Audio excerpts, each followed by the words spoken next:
will begin shortly. We kindly ask that you take your seats. Thank you.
Still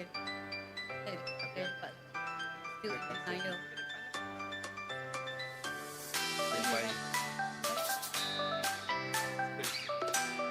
Tayo ka lang.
Okay.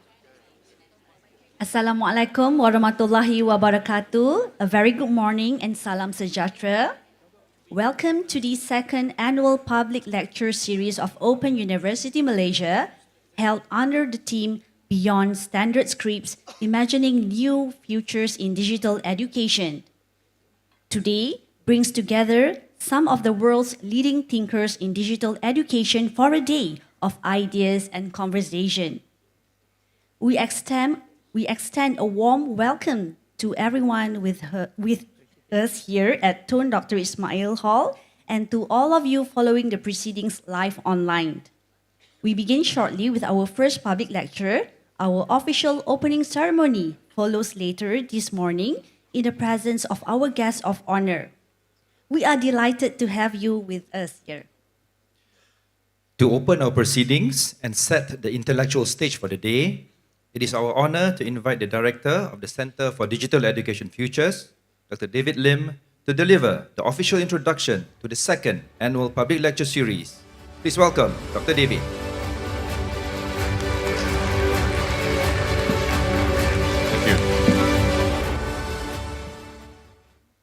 Good morning to our distinguished guests, OUM President and Vice Chancellor, the Head of the Board of Directors, our Global Fellows, ladies and gentlemen. Welcome to OUM's second annual public lecture series. Let me jump straight into this and begin with a small provocation while the morning is still young. Much of what we know now that we call digital education is a script. We have been performing it faithfully from the outset. Some of us may have even forgotten that it was ever written. Scale, efficiency, personalization, the platform, the dashboard, the learner reimagined as a stream of data to be optimized. We speak them as though they simply describe the world, but we do not merely describe with them. We take them as articles of faith, as ideas to be advanced, as if they were universal in application. And silently, they shape our world and our futures. Each of these words is a line in a script, and every script has an author. So the questions worth asking today are these. What are the standard scripts in digital education?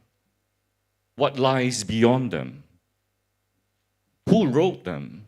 In which rooms? And for whose benefit? Are they standard at all? Or standard only to some and foreign to others? Exported from a few places to the rest of us, who are expected to receive them and be grateful? These are the questions at the heart of this year's public lecture series, Beyond Standard Scripts, Imagining New Futures in Digital Education. It is a theme with a particular urgency for us. A great many conversations are taking place in the academy right now, across the world, about the futures of digital education. But they don't reach us equally. Some arrive late in our universities, some not at all. Fewer still of these conversations seep into public discourse, into the lives of the very people new technologies will reshape. That is a curious state of affairs. But I would go further. The failure of these conversations to reach the public in all their complexity is a concerning thing. In its own quiet ways, it is also a dangerous one. Because a public that is not part of the conversation about the education it receives does not get to shape the future. It merely inherits it. This is the work that the Center for Digital Education Futures, or CENDEF, was founded to do. CENDEF is a think tank established by OUM last year. It was created to position the university at the frontiers of digital education, to ensure that the conversations shaping these futures are not confined to a handful of rooms in a handful of places. We hold them here, for instance, in the open. The annual public lecture series is one of the clearest expressions of that purpose.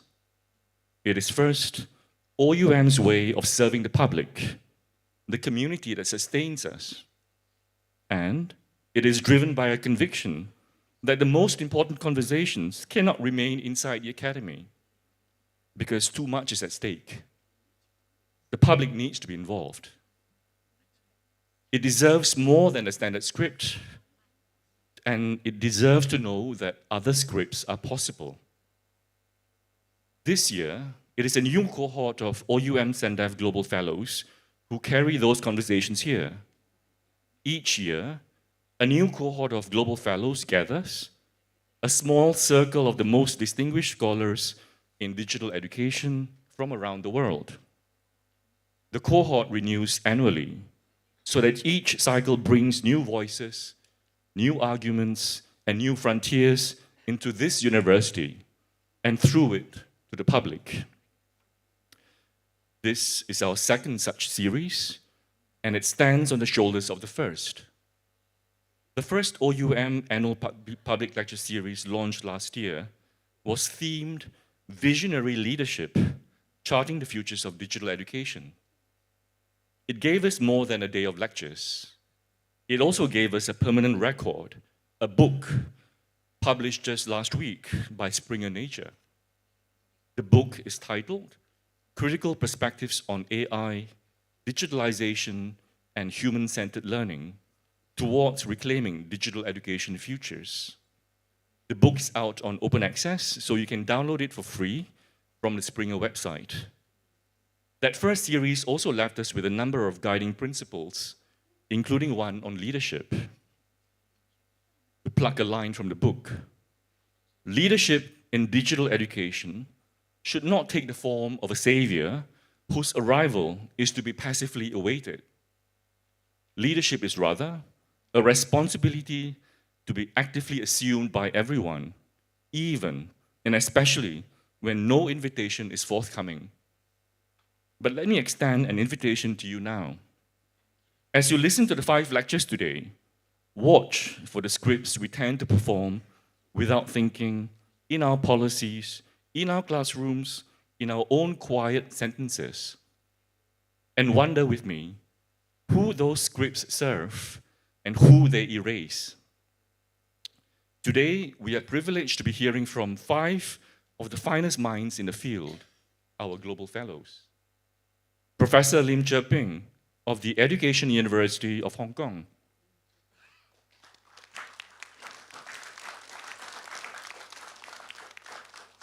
Professor Emeritus Shinobu Yume Yamaguchi of the United Nations University in Japan.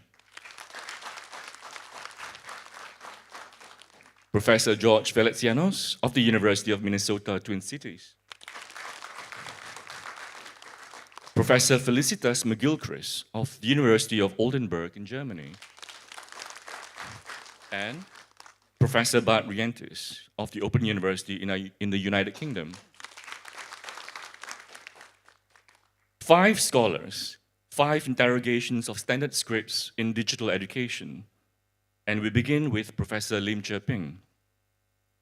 He is Chair Professor of Learning Technologies and Innovation at the Education University of Hong Kong. He is co-director of its Global Institute for Emerging Technologies. He is also a visiting professor at the UNESCO International Center for Higher Education Innovations. For more than a decade, he was editor-in-chief of the journal, The Internet and Higher Education. And for 25 years, his work has helped education systems at every level to advance equity, quality, and access through technology. His lecture this morning is titled, Designing for Scale and Localizing for Inclusion, Towards or Away from Technology-Enabled Teacher Professional Development at Scale. His lecture questions one of our most confident beliefs, that if something works, we should simply do it everywhere at scale. But he asks what we lose when we build for the many. Does going big leave people out? And when we train teachers this way at scale, do we end up taking away the very freedom we meant to give them? Please join me in welcoming Professor Lim Cher Ping.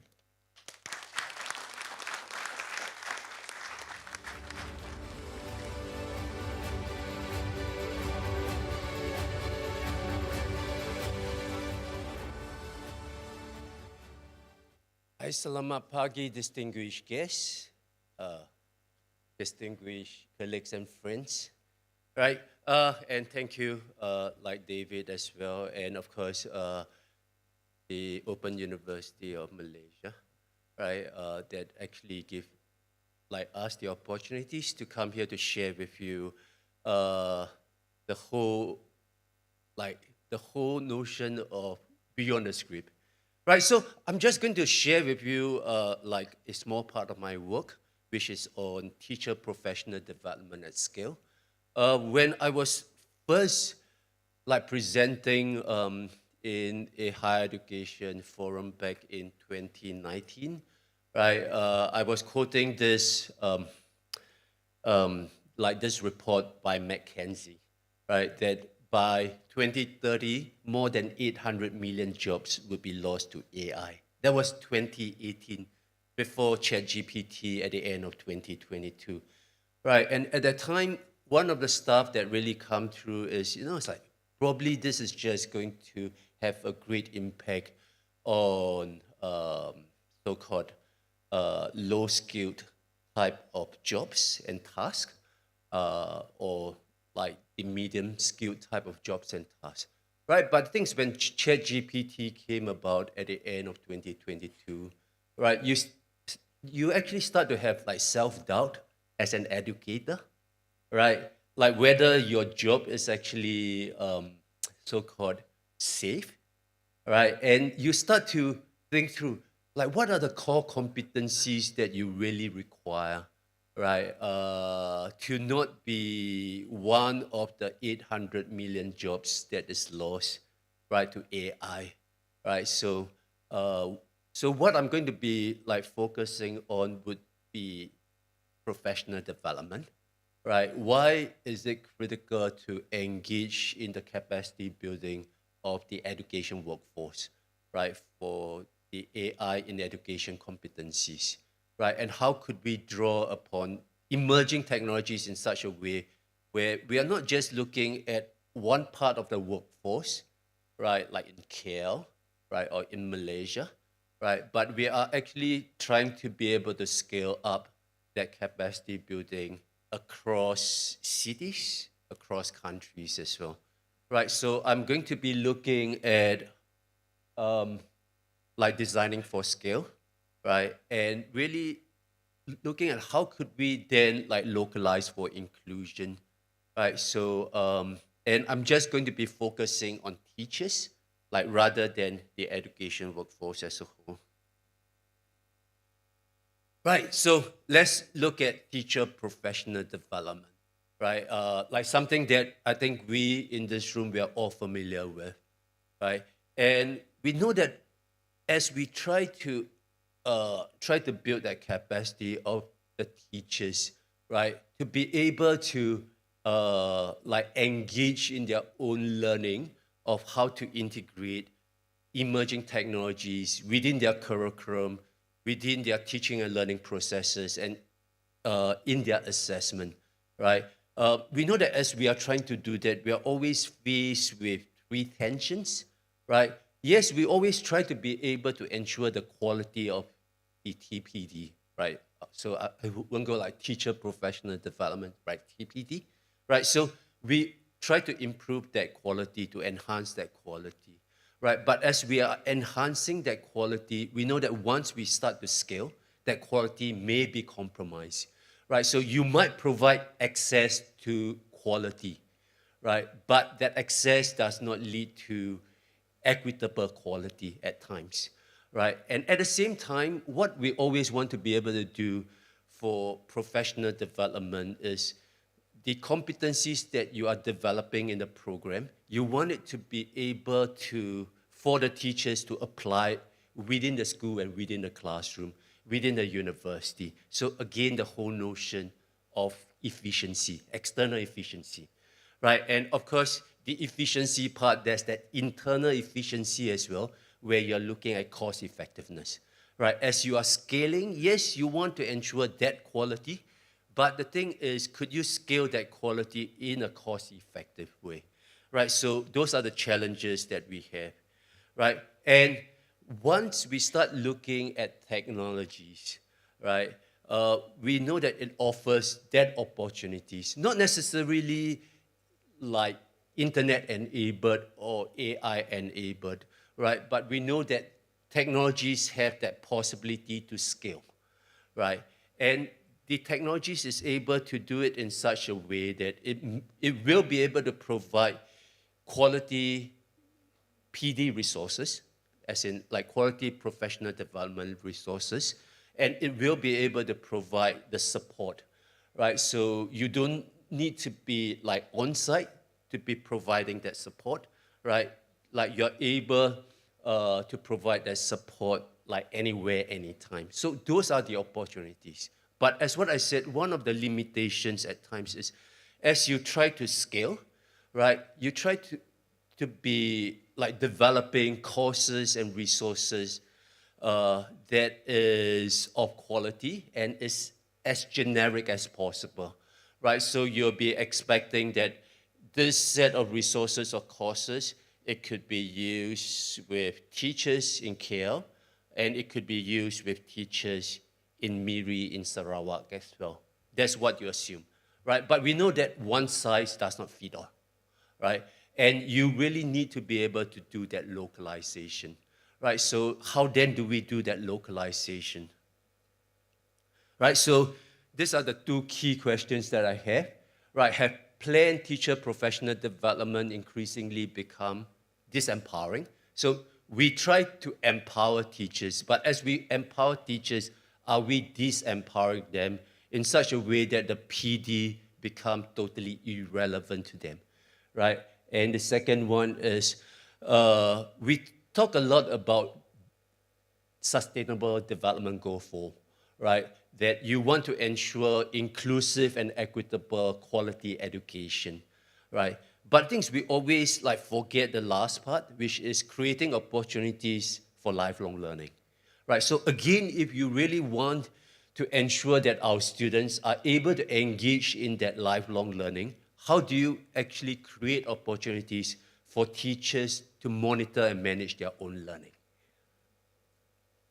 Right, so we are now going to move on to the same triangle, but now with TPD at scale, right? So how does emerging technologies or technologies, with or without the internet, with or without the AI, right, be actually mediating and enabling TPD in such a way that is able to achieve equity, quality, and efficiency, right? So I would be going through a couple of examples. Some are what we have observed, right? Some are what we have been very much involved in, right? So as we are trying to come up with that TPD like model that is able to address the issue of equity, quality, and efficiency, we actually drew on research, right, on quality TPD, right? And that research in quality TPD have been around for the last like 30 years, right? Like very much about like just-in-time learning. It must be continuous. You must create opportunities for application, etc. Right? In the last 10 to 20 years, especially with massive open online courses or what you call MOOCs, right? There's this whole new research on learning at scale, right? So how do you bring in the research on TPD, learning at scale, and trying to address the issues in the global south? So when I talk about global south, it need not be emerging and developing countries. It could be a region, right? It could be a district, right? It could be a school, right? Whereby you are trying to be able to serve the learners from marginalized like communities, right? It may be gender, it may be very diverse learning needs, right? Or it might be geographical as well.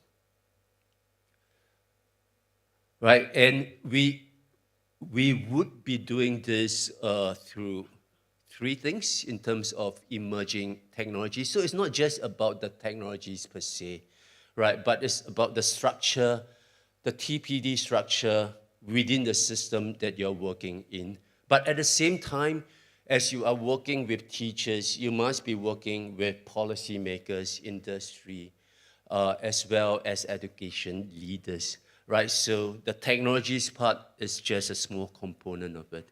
Right, so just a couple of key examples of what do we mean by TPD at scale. Right, I mean, I'm quite familiar, no, I'm quite sure that you are very familiar, right, with this whole like notion of MOOCs, right, that is supposed to is supposed to make the whole education process more democratic. Right, you are supposed to create the access and the inclusion, right? So, which is what like the bunch was trying to do in TEST India, right? Whereby they try to scale up TPD in such a way through MOOCs, right? But it's not just the MOOC per se. Those that do not have access to MOOCs in their personal space or in their school, right? They would come together to work through the MOOC together. Right? But what is quite critical, as what you could see in this model, is the support that they get as they are engaged in the course, right? And like you could see that the role of the professional learning community is key, right? Let me show you probably another example that is closer to home, right? And that would be in the Philippines, right? It's a project that is quite up close and personal to us, where we did an evaluation through the International Development Research Center, right, like funded by the Canadian government, right? And what we were trying to do is to capture the impact of the TPD among early childhood education teachers. So, as you know, just like any country in the world, right, in the education sector, we constantly would have curriculum and assessment reform, right? And once you have that reform, there would be a need to build a capacity of the teachers, right? To be able to operationalize like whatever strategies there are within the reform, right? So for this program, it is for K to 3 teachers, right? So early childhood, the education teachers, right? And the curriculum reform is for K to 3, all subject areas would be taught in the mother tongue. Not Tagalog, but the mother tongue. Not English, but the mother tongue, right? So it's a huge reform. But like what is interesting is how then do we reach out to all teachers, all 320,000 K to 3 teachers in the Philippines, right, in different islands, right? And what we did was to actually use a standalone courseware whereby teachers could work through it. They would implement in their classroom, but they would be put into what we call learning action cell within their school and across schools, right? And what they would do in that learning action cell is that once a week, they would then come together to share what they have learned, what they've applied in their classroom, and what are some of the promising practices and lessons learned, right? But it is a very tight collaboration and partnership with the local government, the local education office, whereby there would be a facilitator that would facilitate that learning action cell, right? And as what you could see in this model, right, the role of the learning action cell is quite critical in localizing the courseware, right? So that it is as relevant in, let's say, Makati in Manila, as well as in Davao City, right, in Mindanao area. Okay, this is a project that like my team was totally involved in for 3 years, like with the World Bank, right? And we were trying to build a capacity of university teachers in Cambodia, right? And this is one that we really try to be working at every single level, right? From policymakers right through to rectors and vice rectors, and also the university teachers in the 6 partner universities that we were working in Phnom Penh as well as outside of Phnom Penh, Suarin, Pattabong, etc. Right, and we were trying to build this set of competencies, right, from curriculum development right through to like teaching and learning, assessment, etc. Right, and we started to build quite a lot of the resources to engage first the master teachers, right? Because like in the university context, quite often how teaching and learning is done in the engineering faculty is totally different from those that is being done in the language and humanities faculty. So again, how do you contextualize that professional learning experience, right? So we develop resources because we want these resources eventually to be used by the master teachers, right? And what we did was the resources were created in English, but eventually translated to Khmer. But because as part of the project, we had 6 doctoral scholarships from the World Bank, right, to come into my team. Right, so what we did was we then tried to localize and provide localized examples, right, across Cambodian universities so that eventually that could be used in the PD by individual master teachers. Right, so these are some of the resources, right? But I would want to share with you like this model, right, of how do we do that scaling up, right? And I think it is quite critical that we are able to see TPD as a partnership, not just between my university and the rest of the universities, right? But my university, yes, with the rest of the Cambodian universities, but together with the Ministry of Education, Youth and Sports in Cambodia and the World Bank, right? And to be able to ensure that TPD is not just about creating opportunities for teachers to engage in professional learning, right? But also to ensure that teachers feel supported as they are engaged in professional learning.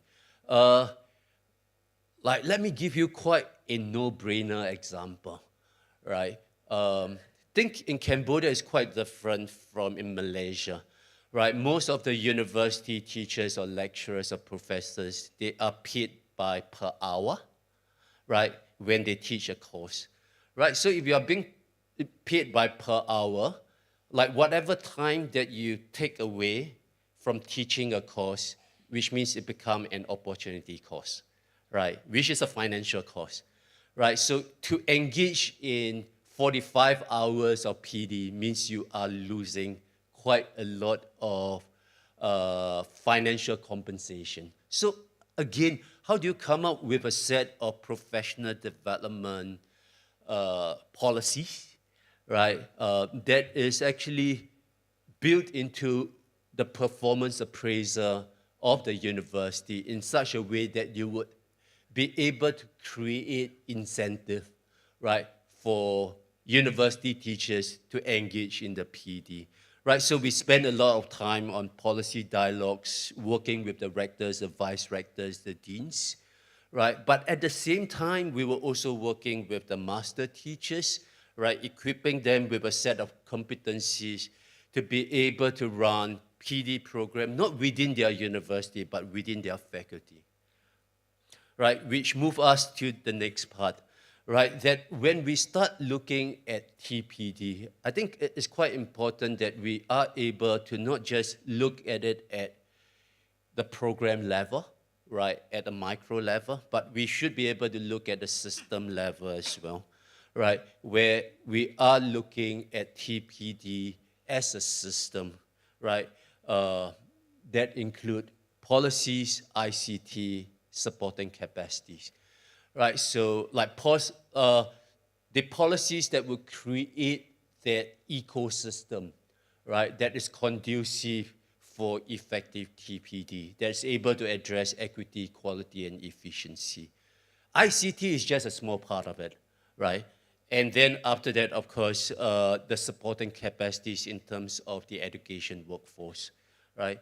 And of course, like the other three would be the partnerships, as an example that I gave you, learning design and communication channels. 3 more minutes. David, 3 more minutes? Okay, cool. Right? No, it's not a question. It's like, yeah. Like I've got 3 more minutes, but I do not have 3 more minutes, of course, right? So like that system is quite critical, right? But things as we are looking at systems and program, what we have got to keep in mind is we are always assuming that you are developing PD programs, right? And you are expecting teachers to engage in that PD program. It is often not driven by the self, right? And if you really want to encourage and be able to equip teachers to be able to engage in lifelong learning, lifelong professional learning, right? You must be actually equipping them with the capacity to be able to monitor and manage their own learning, right? So just by looking at Gen AI competencies, right, we thought that this might be the set of competencies that might be required by university teachers to engage in their own professional learning. I mean, it looks complex, but it's really simple, right? 4 dimensions, right, of AI literacy, teaching and learning, curriculum design, especially relevant to higher education, and also the assessment, which is often quite forgotten, right? We have 2 dimensions, like looking at what teachers do, right, to make their practices more efficient and effective, and also what teachers do to support students. So teacher's perspective, student's perspective with 3 levels. So this would be how it would look like in terms of a table, right? And what we did after that was to create a self-assessment questionnaire for university teachers to be able to access themselves, and then to be able to then generate a report to show them where they are in terms of the competencies, right? So this is a work in progress. We have already been working in 6 countries that are part of UNESCO IG, from Indonesia right through to Mongolia, etc., whereby we actually get the university teachers to do a self-assessment of their competencies, right? And eventually, they would then be going into a platform whereby they could either be recommended PD resources, or they could then carry out an inquiry of their own to identify PD resources that's able to address that gap. So very quickly, I think the whole notion of design for scale and localizing for inclusion is critical, right? To use IT appropriately, right? Like depending on where your the access to infrastructure, right, is quite critical. But I think it is quite important that as we are implementing a particular intervention, right, how we are constantly able to evaluate, reflect, and then eventually be able to improve as well, right? So, I mean, these are some of the takeaways, but one of the things that I would like to emphasize, and I really want you to think about, is like, is it good enough for us to empower teachers? What are we empowering them for? To be able to complete our PD program? Or it would be to empower them to complete their own PD program? So whose PD program are we getting them to engage in, right? So do they have the capacity to even be able to identify what they know and what they do not know, right? How do we create the agency? Like, we talk a lot about AI agents, right? But how about the agency of the human, right? To be able to monitor and manage their own professional learning, right? So thank you very much, and I'll just pass it on to David. Thank you. Thank you very much, Professor Lim Chirping, for the immensely rich lecture in terms of content as well as experience. I think most of us who are in open distance learning education, who are trying to scale and reach as many students and learners as possible, will be able to empathize with what Professor Lim is trying to share with us. He's not offering a silver bullet. Every context would need to be contextualized, localized, but certainly a springboard into further thought.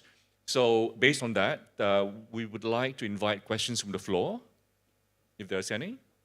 And if you are identified to speak, if you could identify yourself, give us your name, where you're from, and then if you need to contextualize, frame your questions first, then try to do it within 15 seconds, and then pose your question immediately. Thank you. There's a gentleman at the back there.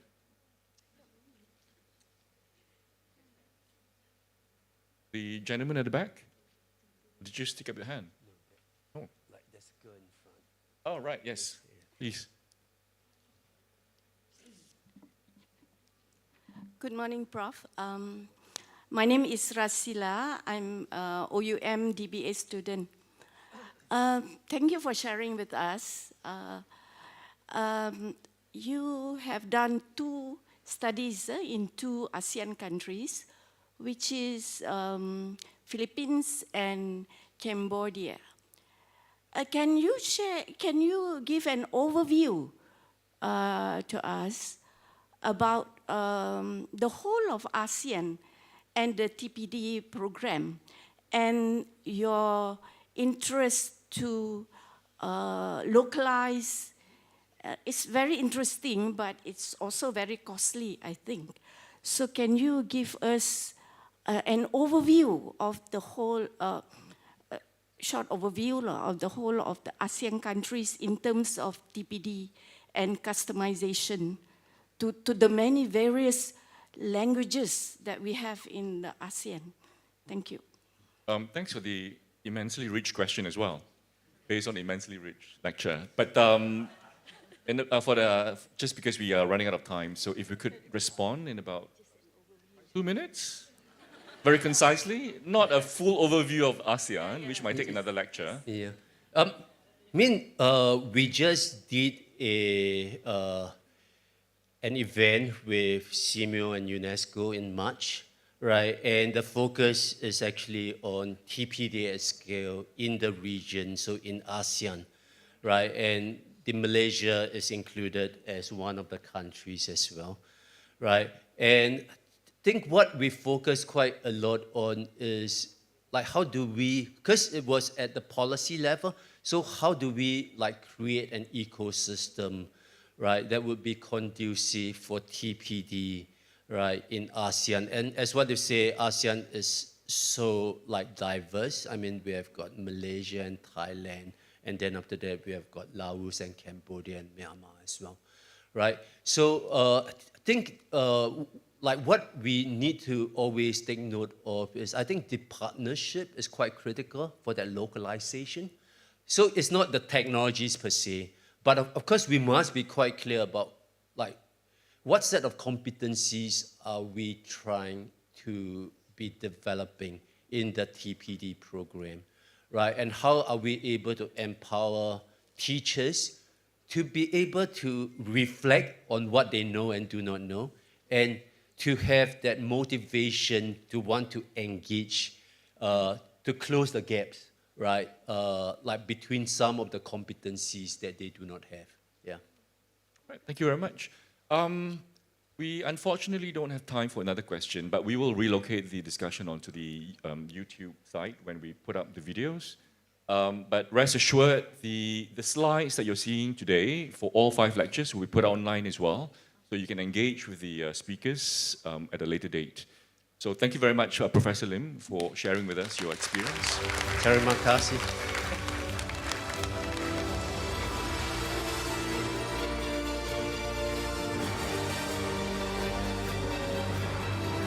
All right, so the next public lecture will be delivered by Professor Emeritus Shinobu Yume Yamaguchi.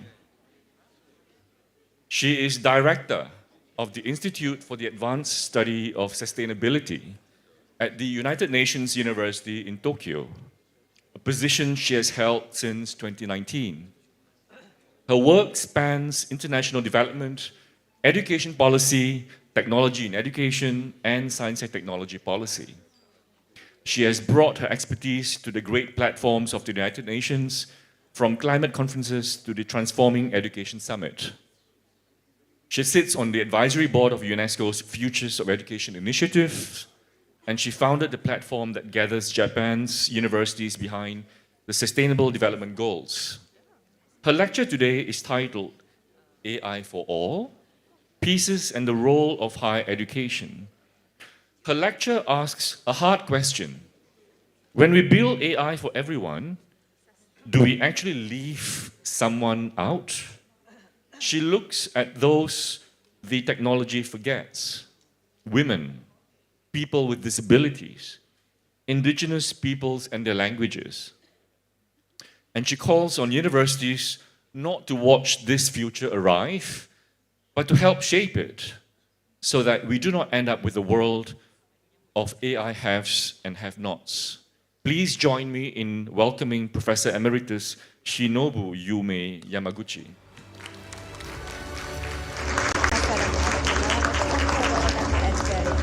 Welcome to Open University Malaysia's second annual public lecture series, coming to you live from Tun Dr. Ismail Hall, WTC KL. Today, leading educators and researchers explore defining challenges how digital education skills while remaining inclusive, locally meaningful and human. After the opening remarks and introduction by the director of CENDEF, we will hear the public lecture one by Professor Lim Chirping. Whenever you are join us from, thank you for being part of the important conversation on the future of the learning. Stay tuned. Distinguished global fellows and dedicated professors and educators and dear colleagues. Good morning, and I am very much honored to be here representing the United Nations, the university. We have just heard the brilliant lecture, focusing on the teachers and development, and I would like to present my talk from a bit different perspectives. That is the gap in AI implementation and what roles higher education should take in closing these gaps.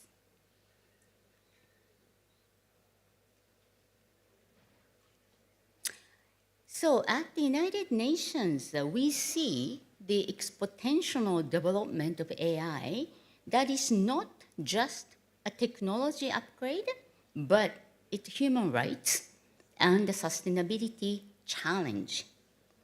So we all know that AI can be the humanity's greatest opportunity, and yet it poses the one of the greatest risks to the humanities. So we all agree that AI is now a game changer. So today, I want to ask you a question. In fact, I was speaking with the Professor David this morning, and my lecture, my talk is interesting because I ask a lot of questions to the audience. So I am going to do the same. Okay. So today, I really want to ask you the basic urgent question.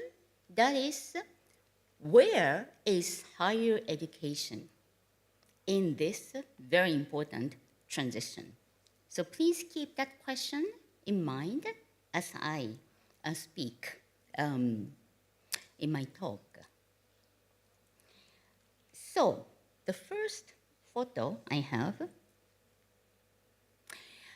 with the different opinion you may have for the gentleman, the Elon Musk, I'd like to refer to his statement in a podcast just this January. Okay. He said that we are at the stage to where we can no longer stop AI development, okay? Which I agree. So the question is whether you want to be a participant or the spectator. Okay, so that is a very important question. In fact, I gave a lecture on AI in higher education just about a year and a half ago in Indonesia on the topic of one of the key dilemma in higher education. At that time, only 1.5 year ago, I shared with the audience whether to use or not to use AI in university. Okay, but today, I am sure we all agree that these days are all long gone. Okay, meaning we are all using the AI one way or the other. So indeed, I think we should really stop talking about whether we use it or not, or whether we should wait for the policy or not. So we really need to act now. And higher education really need to become an active participant so that we can at least try to gear it toward the right direction. Okay, I am going to talk about what it means by the right direction. But to participate meaningfully, not only just to participate, but participate meaningfully and play a leadership in shaping AI for humanity, we need to look at the broader landscape of what our student will face, as well as the overall human livelihood. Let's consider a macro economy, the reality. It's an interesting data here. According to the World Economic Forum's The Future of Job Report 2025 from last year, the job forecast is not too depressing. Actually, the Professor Lim talked about some of the anxieties, but here, for the next 5 years, 92 million jobs will be displaced. Okay, that's a bit of worrisome. However, 170 million new jobs will be created, resulting in a net increase of 78 million jobs. Okay? And moreover, the largest portion of all, over 1 million jobs, will continue to exist, yet in evolving the labor market, according to the report. Okay, so what do I mean by the evolving the labor market? There is another interesting data here. Okay, there was a report on anxiety over this evolving labor market. Okay, it is a rather split between senior leaders and entry-level the workers. So this is a report according to the Pricewaterhouse Global Hopes and Fears survey in 2025. It's an interesting survey. You know, we look at both the opportunity and the fears. 38% of the leaders said the impact of AI will increase on entry-level work in the organization over the next 3 years, which is shown in the dark, in the blue, the form. On the other hand, only 19% of the entry-level workers, in the dark blue in the right chart, said AI will decrease the job security. Okay, so there is a gap in the level of anxiety. So that's quite obvious in those gaps. So while the senior leaders are considering restructuring their entry level, the roles, young the workers are ready to embrace and leverage AI to expand and enhance their capabilities. Okay, so how they understand the context quite different. So the question here is, are higher education ready to produce and provide an education programs that match the student, the optimism with actual capabilities? Okay, so another interesting data about the student confidence for higher education. That means student confidence on us. Okay? It's a bit of an unfortunate data here, because at this moment, our students do not feel the universities match the programs with their expectations. So this was the global survey of over 27,000 students across 35 countries by the Digital Education Council in 2026, this year. I am highlighting 3 the findings among the others. The first, 27% of the students expressed serious doubt about whether the university program is relevant for AI-driven future. Okay. Worse yet, only 29% of the blue bar on the right side here believe that their instructors, I mean us, the instructors are well equipped to guide the student. Okay. Further, if you look at the white bar, which represent the percentage of the students who do not believe their instructors' AI capacity, it is nearly 40%. Okay, so we all know that we really have to cater our curriculum and education program for the future-looking, the student future-looking learners and the new labor in the market the student confidence level on us is not that high.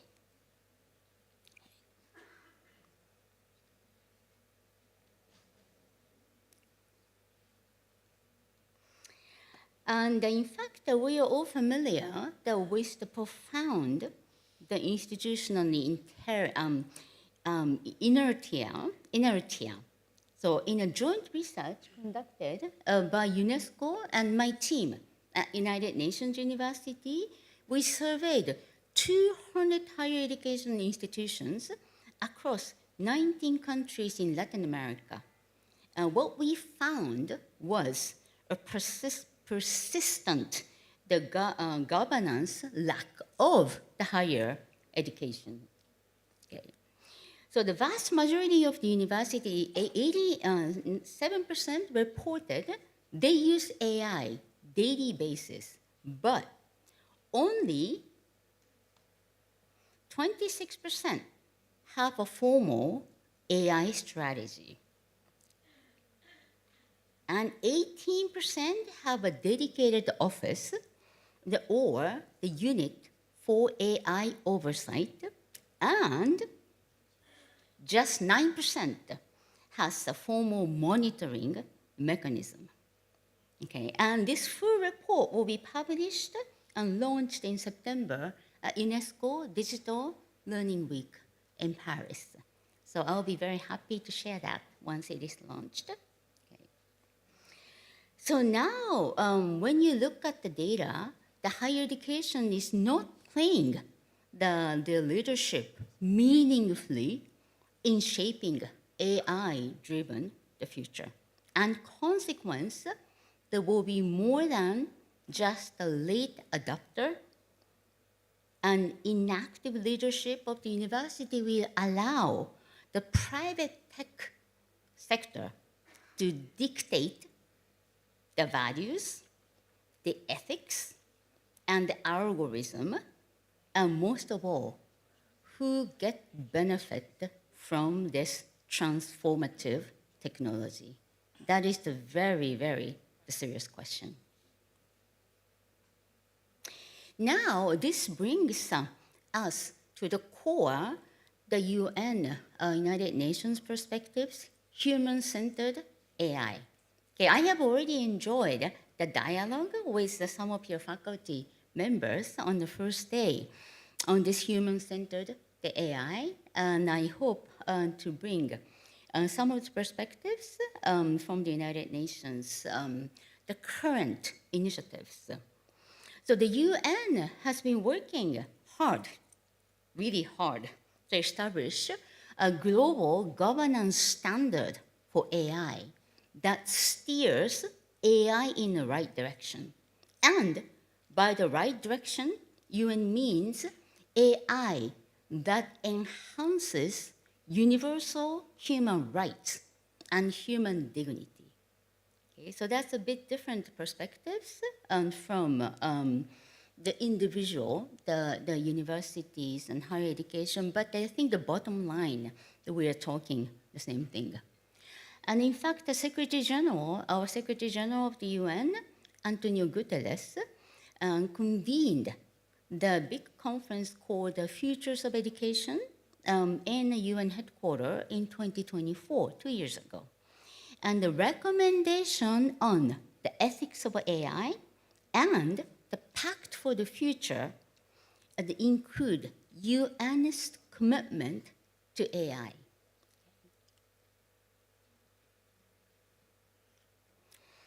So the question is,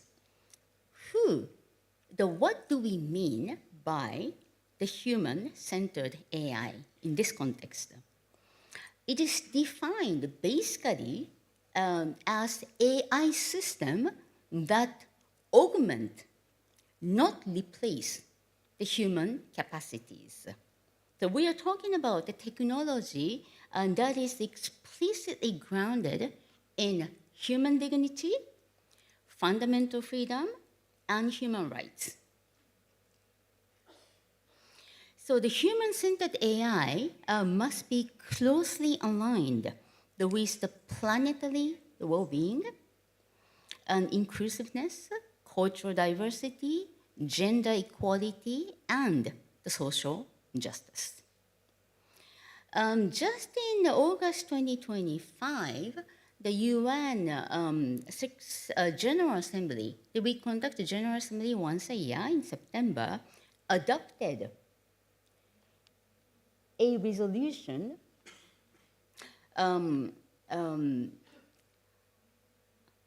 resolution to establish the independent international scientific panel on AI and the global dialogue on AI governance. It is a significant turning point, actually, and because international community now has a specific panel for AI. This is similar to IPCC, which is the independent intergovernmental panel on the climate change, and the dedicated dialogue platform like the Climate COP. Okay, so this is a very good direction that we are heading forward. So since that time, the panel has produced the evidence-based assessment of the opportunities, the risks and impact of AI in July 2026, so this year.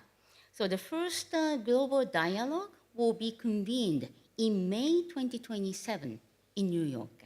Okay, so there is a progress of such an initiatives at the global level. And now, if we are going to talk about human rights and AI, so these are the panel that I was talking about. So, if we are going to talk about the human rights and AI, we must look at the world through the lens of intersectionality, a lens that allows us to see different forms of inequality interact and multiply amid unstoppable the development of AI. So in fact, when we look at the AI through this intersectionality perspectives, that we started to see who the human is in a human-centered AI and begin to realize the profound missing pieces. So that is the lecture title. In the current higher education narrative around the AI. So in this, for the next few slides, I highlight three the factors: gender, people with disabilities, and the race. Okay, now my first question. We talk about the gaps, digital divide, right? So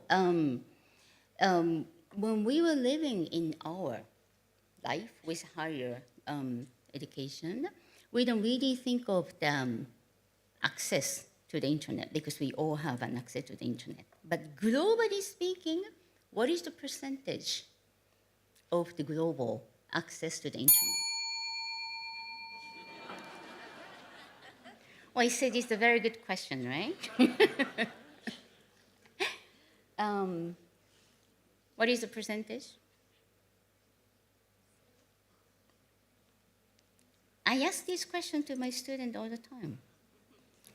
Okay, actually, I think we had a dialogue with faculty members, right, in my talk on the first day.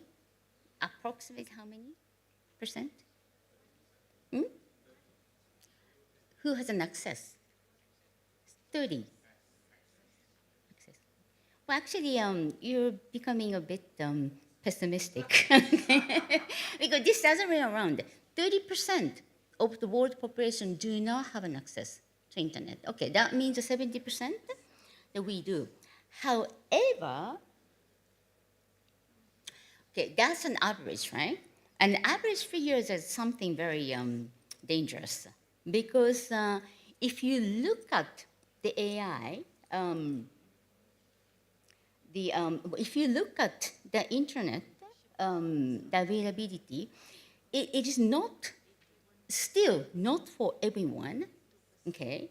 And then let alone the AI, right? If 30% of the world population do not have an access to the internet, that's the question is obvious on the use of AI. Okay. According to, and this is the data from international, ITU, okay, and Telecommunication Union, there is a start the global divide. Okay. So between men and women, there is also the gap. So generally, 71% of women and 77% of men uses the internet. But in Africa, is it 10 minutes? Okay, okay. So in Africa, however, only 31% women and 40% of men have an internet access. Okay, so the regional gap is quite serious here. Okay, so I have to speed up a bit. Next question is the global language loss, okay, and the impact on the indigenous, the community, okay. And this in consequence on the digital divide is already happening in different parts of the world. AI is accelerating the global language loss at the speed of one language disappearing per month. Okay? And this is very obvious when you see this data from Aborigine and the Torres Strait Islanders in Australia, that 40% of them do not know what GEM AI is. Okay? And just put you into the perspective, so like in Asian Pacific, Papua New Guinea alone has more than 800 languages. Indonesia has more than 700. And when it comes to India, over 1,900 mother tongue, okay? And 120 languages are spoken by over 10,000 the people. So we really don't want to imagine what is going to happen to these languages if we do not take an immediate action. Okay. One last missing part here is the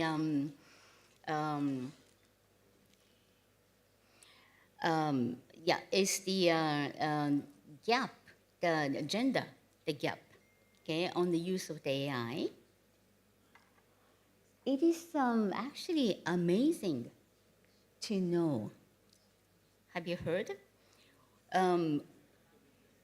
Women make up only 20% of the employee in the machine learning companies, okay? And only 12% of the AI researchers, and most shocking, only 6% of the professional software developers. Okay, so even among the AI users, there is a gap between men and women, and how the percentage of utilizing ChatGPT and other tools of the AI that related the matters. Okay. So the one final the point on the human rights crisis in higher education is the people with a disability. Okay, I think this slide is very important, so I'd like to spend 30 seconds on this. Okay. So, so AI, yes. Given higher education is not equally open to people with disabilities, let me ask you a question, just last question. What do you think is the portion of people with disability in the world? Portion. 1 out of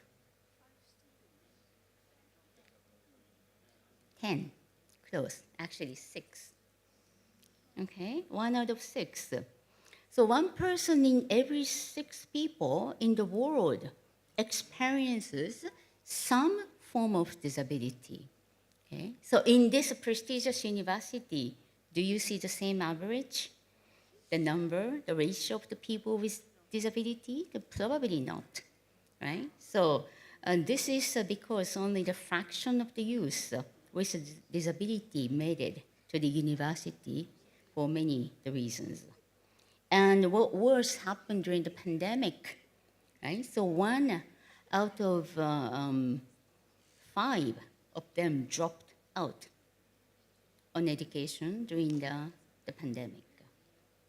Okay. So here the conclusion, when it comes to AI, the absence of the universal design persists. Okay? So the computer science research highlight how online proctored exam use AI surveillance the model falsely accuse students with the disability for cheating for many different reasons. Okay. So this really means in the AI world that these missing pieces are amplified through the algorithm. In other words, when the algorithm does not see you, it excludes you. Okay? So when you are excluded from the algorithm, it denies you access to service and opportunities like data-driven healthcare, disaster assistance, financial services, and so on. Okay. So that's why to shift this trend, the higher education, they must shift from being a passive spectator or the consumer or of the commercial AI to becoming a proactive and bold the leader of human rights and ethical governance for inclusive and human-centered AI. And this is exactly the work we are leading at the United Nations University. So I have still some slides on what we do really to try to change this trend to the better direction. But then I think the Professor David can share the slide later, right? So thank you very much, everyone. Just closing my talk today. 30 seconds. Yeah, just 20 seconds. I'd like to leave you with this powerful and foundational principle of the UN Secretary General Antonio Guterres, the principle that must guide every university administrators, every educator, every leader, and every policymaker in this room. He said, technology that will shape the future of the humanity must be shaped by all of the humanities. Okay, so thank you very much for your attention. Thank you very much, Professor Yamaguchi, for that sobering perspective from the United Nations. Right, so just before we break for coffee in a while, we would like to invite a couple of questions from the floor, if there are any, for Professor Yamaguchi.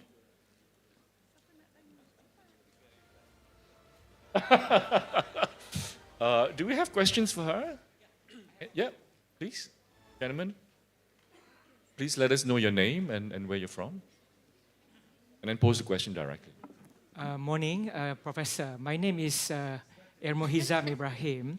I'm the Group Managing Director of World Trade Center Kuala Lumpur, which is the venue of today's function. I really admire the way how you present just now.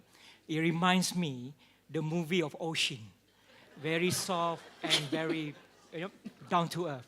So looking at your presentation, I would like to ask your opinion, especially the wordings of human-centered AI and in reflections of trust and humanity, especially to close the gaps within the gender equality for men and women. So that's my questions towards you, Professor. Thank you very much. Thank you very much. And I think, as I mentioned about this, the core, the principle of the United Nations in defining the human-centered, the AI. It's really the human rights and human dignity. So this means in order to close this gap, first of all, we really have to be aware those gaps and biases exist. When we really don't notice it, that among the students, among the faculty members, so it's very important to recognize those the gaps and biases and then talk about it at the classroom level, curriculum level, and the university level. And then we will have to have this mindset that this is not the right direction. Okay, and I mentioned about the. It is very important that of this awareness, but also that we really needs to. The higher education has a huge potential to lead into the right direction of the right use of the AI. Now, otherwise, as I mentioned, it will be taken over by the tech companies of very few, the strong, the big, the companies, which has, and I had one slide actually I really wanted to show. My staff asked AI, give me an image, okay, of the disability, the AI with disability. Okay, okay, we said 1 out of 6 has a disability. Okay, so give me that image. All white men, one sitting on a wheelchair. Okay, so that's the image. Because why is this coming? Because that is the data. That is the majority of the company, which has that kind of data. Okay, so no women involved, no colored. The race is involved. So that's what I meant. When the data doesn't catch you, then you don't exist. Okay? But such a reality, I think we really have to know, and we really have to think this context more seriously. Okay, so that's why I think our mindset, the shift of the mindset, is very important. Because it's a human-centered AI means, we the human really have to make a change, right? We don't want technologies to overrule our learning or our life, but we really want to use the technology for the betterment of our learning and teaching. Thank you. Thank you very much. Just to echo what Professor Yamaguchi has said, a little reminder that OUM's 25th anniversary is in fact themed Humanizing Digital Education. So what Professor Yamaguchi is saying overlaps very much with what we have been thinking about, trying to work through over time to ensure that we do not let people slip through the cracks as much as we can. All right, so if we can field just one more question before we take a break, if there's any. Yes, Professor.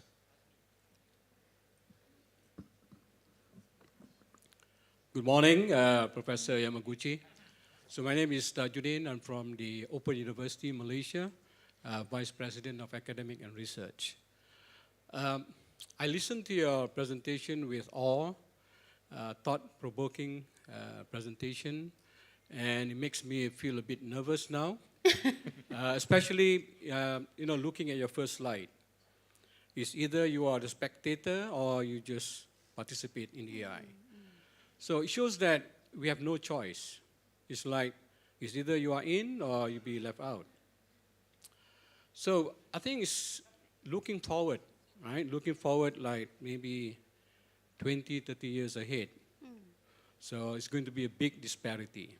Right? Especially you talk about people with disability, countries that are very slow in terms of AI. So from your perspective, Professor, how do you see, coming back to your first question just now, you talk about the role of higher education. So coming from the United Nations, I think you have done tremendous research. So from your professional point of view, how do you see the role of higher education, especially the universities? Are we I mean, what role should we play? Are we supposed to be catching up with AI, or are we supposed to be doing our own thing, slow, slowly and slowly? Sagi, Professor Cher, right? And finally, happy ending, right? So, I mean, what's your thoughts on that in terms of, us being the educationists? It's a bit worrying, a bit worrying to see, especially there be a big gap in terms of disparity. Thank you very much. Okay, thank you very much for the, again, thought-provoking the question, and to me and to the audience. In fact, I really don't want, the reason why I laid out some of those very serious gaps now is with the hope that those gaps would not increase, as long as we know these are the urgent questions to be discussed and solved. And I think that's why this symposium is taking place, and my role representing the United Nations is to share the fact, threatening the fact, so that we know, we started to think, what to do. And one of the very important, I mentioned about this intergovernmental, the panel on AI ethics and management. It's really, people has been talking about this for over a decade, okay? But nothing very concrete came out for the 10 years. But now there is such a direction because we take it so seriously. And what we can do at the higher education, the cohort, I had actually a few slides, what we can really do collectively, because United Nations University, in a collaboration with UNESCO and the UN, the DESA, that's the Department of Economic and Social Development, that we have this higher education initiatives called Sustainability Initiatives in Higher Education. And we have about 800 universities joined to this network. One of the purpose, we really want to have a directional dialogue with the member state that what kind of role the higher education has to have, not only on AI, the inclusion, but the redefining the role of higher education in this ever-changing the world, including climate change crisis, biodiversity loss, and conflict, definitely.